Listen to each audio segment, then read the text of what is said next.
Hello guys, welcome to my channel. Guys, ngayon magluluto tayo ng chicken Chinese. Ayan po ang ating niluto at lulutuin ngayong araw for lunch. So, nag-prepare tayo ng potato, carrots, celery, and bell pepper, bawang, sibuyas, luya. Ayan guys, stir fry lang natin yung ating vegetables. Stir fry lang muna natin bago tayo magigisa ng sibuyas. Bago natin iluto yung manok. Ayan guys, stir fry na natin ang ating potato, carrots. At ayan na yung vegetables natin na stir fry lang. Then hanguin natin yan.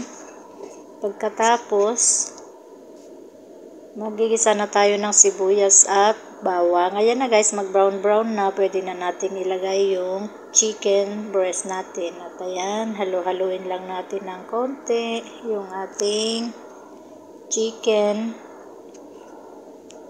At lalagyan na natin ng ricados like black pepper, soy sauce, oyster sauce, aji, pampalasa at konting suka. At ayan guys, lulutuin lang muna natin ng around 7 minutes.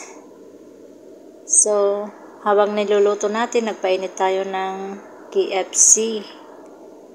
Ayan, may tira kami kagabi, kaya pinainit natin sa air fryer. Air fryer na. Ayan.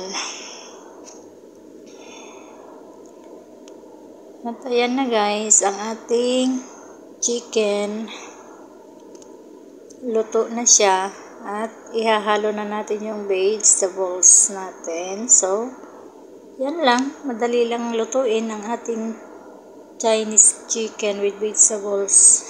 Guys, ayan, konting ricados, ayos.